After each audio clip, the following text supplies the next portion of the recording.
I'm about as real as they come. All my beats tailored by Joe.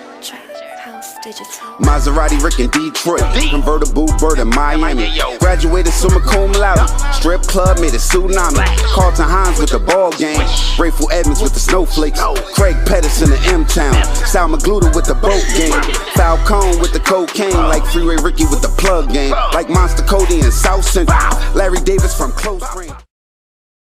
Cleveland getting a lot of positive press lately with the RNC, LeBron, and the Browns, but now the city landing on a not-so-prestigious list. LawStreetMedia.com coming out with its most dangerous cities in America list, and unfortunately, the CLE comes in at number 5. Cleveland moves up 3 spots from last year. The list is based off of violent crime info released by the FBI for 2013. Crime reportedly up 7% from last year's ranking, and in case you were wondering, Detroit comes in as the most dangerous city in the 2016, that's a scary trend when it comes to crime. The murder rate is on the rise in Cleveland. And to keep your family safe, On Your Side investigators spent this day digging into the data to show you where those homicides happen.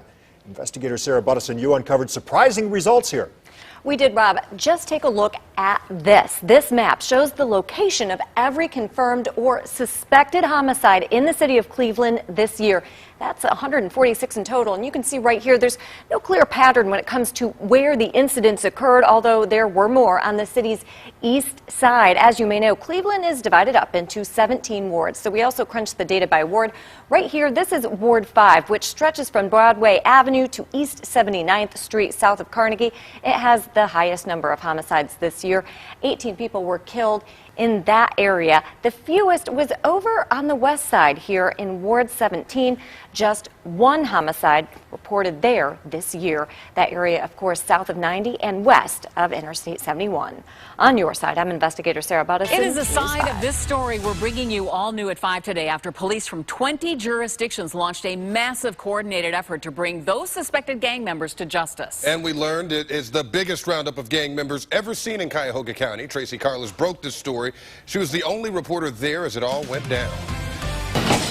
Teams of police officers from dozens of different departments suited up and mapped out their plan.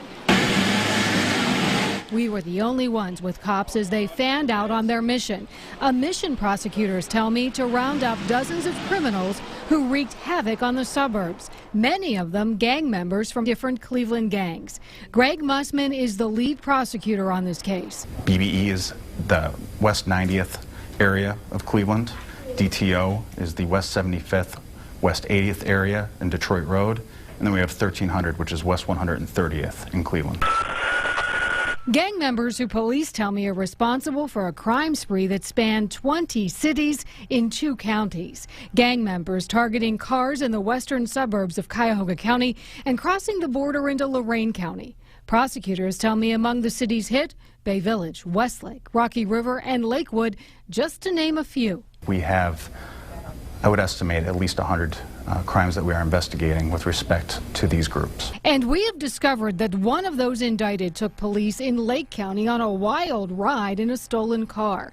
Police found out that the string of crimes were all woven together, and that's when they started a task force to put the brakes on the stolen car business. Started collaborating, sharing information, and trying to figure out what is the best way to attack these crimes. It all started with 2 people being robbed in Edgewater Park, and from that, police were able to link the crimes together. We've been able to link and identify many of these individuals through fingerprint identification as well as DNA identification.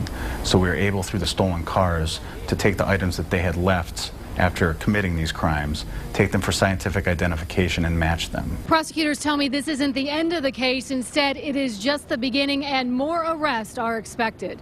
In Cleveland, Tracy Carlos, News Channel 5. What you're watching is YouTube video of boys pointing guns straight into the camera. They're rapping violent lyrics.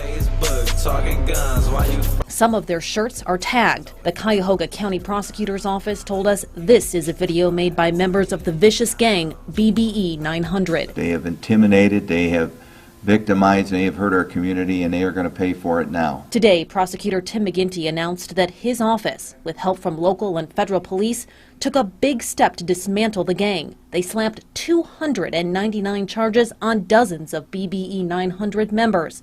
A majority of those charged are juveniles. This surveillance video shows the gang brutally beating a victim in the middle of a busy Cleveland street this summer.